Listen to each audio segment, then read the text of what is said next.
बच्चों हम चैप्टर पढ़ रहे थे द बेगर। हमने जाना इस भिखारी का असली नाम क्या है। क्या है इसका नाम? इसका नाम है लश्कॉफ। और सरगाई ने इसको अब एक साफ़ सुथरी नौकरी भी दिलवा दी है। लेकिन अभी कुछ होने वाला है सरगाई और लश्कॉफ के साथ। जानते हैं क्या? इस वीडियो के माध्यम से। करें इस वीडियो की शुरुआत। 2 years went by, 2 साल बीत गए। Then one evening, एक शाम को, as Sergei was standing at the ticket window of a theater paying for his seat, जब सरगाई खड़े थे एक टिकट विंडो पर एक थिएटर की भुगतान करते हुए अपनी सीट के लिए, he noticed, उन्होंने ध्यान दिया, a little man beside him with a coat collar of curly fur and worn seal skin cap. उन्होंने ध्यान दिया एक व्यक्ति पर, एक छोटा सा व्यक्ति उनके पास में जो खड़ा था, जिसका क्या था, कोट का कॉलर था, वो कर्ली तरंगित फर का था और उसने पहना हुआ था सील स्किन कैप।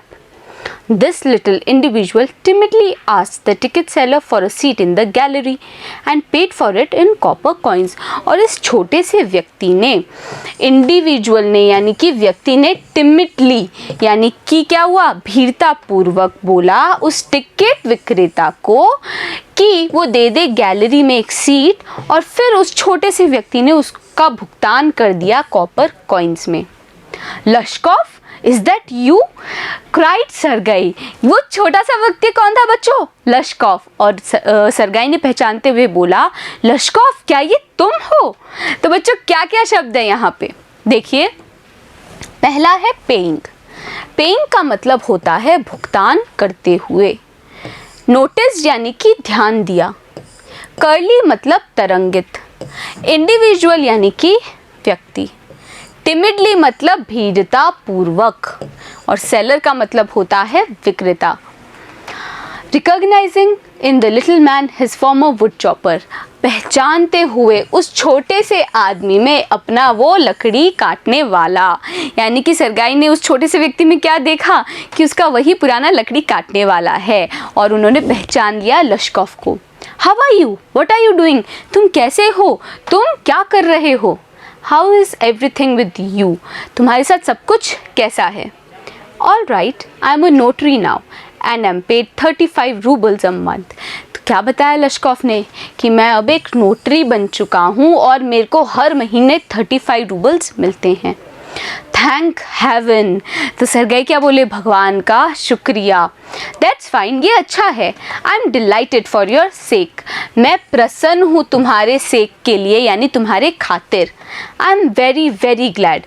लश्कॉफ, मैं बहुत ज़्यादा खुश हूँ। You see, you are my godson in a sense, तुम मेरे क्या हो? गॉडसन हो, दत्तक पुत्र हो। I gave you a push, मैंने तुम्हें एक प्रेरणा दी। अलॉन्ग द राइट पाथ, सही मार्ग के लिए। Do you remember what a roasting I gave you, क्या तुम्हें याद है मैंने तुम्हें कितनी रोस्टिंग दी थी, यानी कि तुम्हारी कितनी तीव्र आलोचना की थी। I nearly had you sinking into the ground at my feet that day, मैंने लगभग तुम्हें गिरा ही दिया था ज़मीन पर अपने पैरों पर। यानी कि सरगाई पुराने दिनों को याद कर रहे हैं और उनको याद आ रहा है कि किस प्रकार से वो लश्कॉफ से पहली बार मिले थे। तो बच्चों 4 शब्द हैं यहाँ पे, हम दोबारा रिवाइज करते हैं। पहला है रिकॉग्नाइजिंग। रिकॉग्नाइजिंग का मतलब होता है पहचानते हुए। डिलाइटेड यानी कि प्रसन्न। ग्लैड का मतलब होता है खुश। पुश यानी कि प्रेरणा या फिर धक्का। तो क्या बोले कि भाई तुम्हें याद है कि मैंने तुम्हें उस दिन कितनी तीव्र आलोचना की थी और तुम्हें लगभग ज़मीन के अंदर धंसाई दिया था अपने पैरों में। Thank you old man for not forgetting my words, तुम्हारा शुक्रिया नहीं भूलने के लिए मेरे शब्दों को। Thank you too said Lushkoff, Lushkoff ने बोला आपका भी शुक्रिया। If I hadn't come to you, then I might still have been calling myself a teacher or a student to this day। अगर उस दिन मैं आपके पास नहीं आया होता तो मैं आज भी शायद खुद को अध्यापक या फिर विद्यार्थी बुला रहा होता। Yes, by flying to your protection, आकर आपके संरक्षण में, I dragged, मैं खींच के ले आया खुद को, out of a pit, उस गड्ढे से बाहर। तो बच्चों क्या क्या शब्द है यहाँ पे देख लेते हैं। पहला है रोस्टिंग।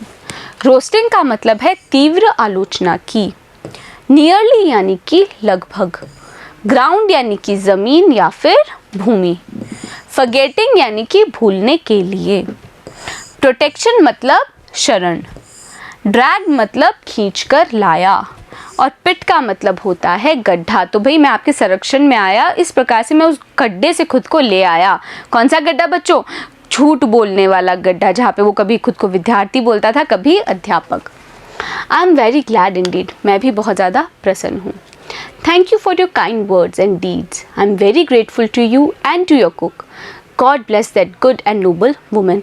पर लश्कोफ ने बोला कि आपके उन दया वाले शब्दों के लिए धन्यवाद और आपके उन डीड्स के लिए, कामों के लिए भी धन्यवाद। मैं आपके लिए बहुत क्या हूँ? ग्रेटफुल हूँ, आभारी हूँ। आपका और आपकी कुक का, बावर्ची का। भाई लश्कोफ बावर्ची के लिए क्यों आभारी महसूस कर रहा है? बावर्ची ने तो कितना झगड़ा करती थी वो उससे। God bless that good and noble women. भगवान भला करे उस गुड, अच्छी और भद्र महिला का। You spoke finely then and I shall be indebted to you to my dying day. आपने मुझसे बहुत अच्छे से बोला था और इस कारण से मैं हमेशा ऋणी रहूँगा आपका जब तक मेरी मृत्यु नहीं हो जाती। बट स्ट्रिक्टली स्पीकिंग, लेकिन सच पूछिए तो इट वॉज योर कुक, वो आपकी बावर्ची थी, ओल्गा, हु सेव्ड मी, जिसने मुझे बचाया। How is that? सर्गेई ने पूछा ये कैसे हो सकता है?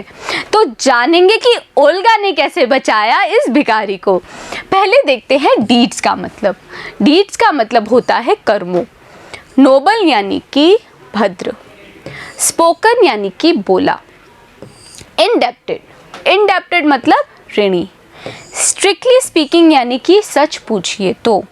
सेव्ड मतलब बचाया। When I used to come to your house to chop wood, she used to begin. जब भी मैं आपके घर आता था लकड़ी काटने के लिए, वो शुरू हो जाती थी। ओह यू सॉट यू, ओह तुम, ओह यू मिजरेबल क्रीचर, तुम ये जो दुखी से क्रीचर हो, प्राणी हो। There is nothing for you but ruin, तुम्हारे लिए पतन के अलावा कुछ नहीं है। Then she would sit down opposite me, और फिर वो बैठ जाती थी मेरे सामने। एंड ग्रो सैड, और वो बहुत ज़्यादा दुखी हो जाती थी। Look into my face and weep, और फिर मुझे देखती थी और रोती थी। और रोते हुए क्या बोलती थी? ओह यू अनलकी मैन, तुम बदकिस्मत आदमी। There is no pleasure for you in this world, तुम्हारे लिए कोई खुशी नहीं है इस दुनिया में। And there will be none in the world to come, और ना ही इस दुनिया में खुशी आएगी तुम्हारे लिए। यू ड्रंकर्ड, तुम शराबी। You will burn in hell, तुम नरक में जलोगे।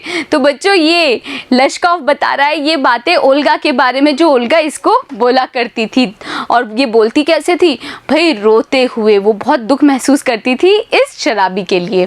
तो क्या क्या शब्द है यहाँ पे देखिए। मिजरेबल, मिजरेबल का मतलब होता है दुखी। क्रीचर यानी कि प्राणी। रूइन यानी कि पतन। ऑपोजिट का मतलब होता है सामने। वीप यानी कि रोना। अनलकी यानी कि बदकिस्मत। प्लेजर यानी कि खुशी। ड्रंकर्ड यानी कि शराबी। बर्न का मतलब होता है जलना, और हेल यानी कि नरक। तो ओल्गा बहुत दुखी होती थी इस शराबी के लिए, और वो रोती थी और वो ये सारी बातें बोलती थी कि भाई तुम्हारे लिए पतन होगा, तुम्हारा सिर्फ जीवन में, तुम्हें कभी खुशी नहीं मिलेगी, तुम नरक में जलोगे। ओह यू अनहैप्पी वन, तुम दुखी व्यक्ति। And so she would carry on, और इसी प्रकार से वो जारी रखती थी अपनी बात। You know in that strain, अपनी उस दुख में। I can't tell you how much misery she suffered, और फिर लश्कोफ बताते हैं कि मैं नहीं बता सकता कि कितना कष्ट उन्होंने भुगता है, ओल्गा ने भुगता है। How many tears she shed for my sake, कितने आंसू बहाए हैं उन्होंने, ओल्गा ने मेरे खातिर। But the chief thing was, लेकिन जो मुख्य बात है वो ये है, she used to chop the wood for me, वो मेरे लिए लकड़ी काटा करती थी। Do you know sir that I did not chop one single stick of wood for you, क्या आपको पता है मैंने आपके लिए लकड़ी का एक भी कुंदा नहीं काटा। शी डिड इट ऑल, ये सब कुछ ओल्गा ने किया। Why this saved me, why I changed, why I stop drinking, इस चीज़ ने मुझे क्यों बचा लिया, क्यों मुझे चेंज कर दिया, बदल दिया, और क्यों मैंने शराब पीना छोड़ दिया। At that site of her, उसी ओल्गा को देख कर या ओल्गा की उपस्थिति में, आई कैन नॉट एक्सप्लेन, इसका मैं कोई स्पष्टीकरण नहीं दे सकता। यानी कि ओल्गा हर समय इसको सुनाती रहती थी, झगड़ा करती थी, इसके लिए रोती थी और बहुत ज़्यादा कष्ट भोग रही थी इस भिखारी को देखकर। इस चीज़ ने किस प्रकार से भिखारी को बदल दिया, उस लश्कोफ को बदल दिया, ये लश्कोफ खुद भी नहीं जानता। तो यहाँ पे क्या क्या शब्द है बच्चों, दोबारा रिवाइज करते हैं। देखिए, अनहैप्पी, अनहैप्पी यानी कि दुखी या फिर अप्रसन्न, कैरी ऑन यानी कि जारी रखना, मिजरी यानी कि कष्ट, सफर्ड यानी कि भोगा, और शेड मतलब, शेड का मतलब क्या होता है, महत्व होता है क्या, नहीं, शेड का मतलब होता है बहाना। चीफ यानी कि मुख्य, आई ओनली नो दैट, लश्कोफ बोल रहे हैं मुझे केवल ये पता है, ओइंग टू हर वर्ड्स, उसी महिला के शब्दों के कारण, एंड नोबल डीड्स, और अच्छे कर्मों के कारण, a change took place in my heart, एक बदलाव आ गया मेरे दिल में। शी सेट मी राइट, उस महिला ने मुझे ठीक कर दिया, and then I shall never forget it, और मैं ये कभी नहीं भूलूंगा। However, हालांकि, it is time to go now, अब मेरे जाने का समय आ गया है। देयर गोज़ द बेल, घंटी बज गई है, वो थिएटर में थे ना, तो थिएटर की घंटी बज गई है। लश्कोफ बाउड, लश्कोफ ने प्रणाम किया, एंड डिपार्टेड, और वो चला गया गैलरी में। तो बच्चों, ओल्गा के शब्दों ने एक भिखारी को बदल दिया। अभी यहाँ पे क्या क्या शब्द है वो देखते हैं पहले।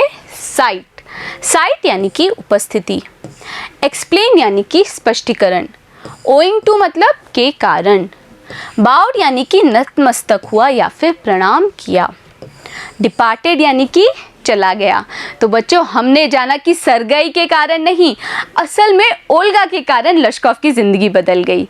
अब मिलेंगे अगले वीडियो में और करेंगे इसी चैप्टर के क्वेश्चन आंसर्स। बने रहिएगा मेरे साथ, मिलते हैं अगले वीडियो में।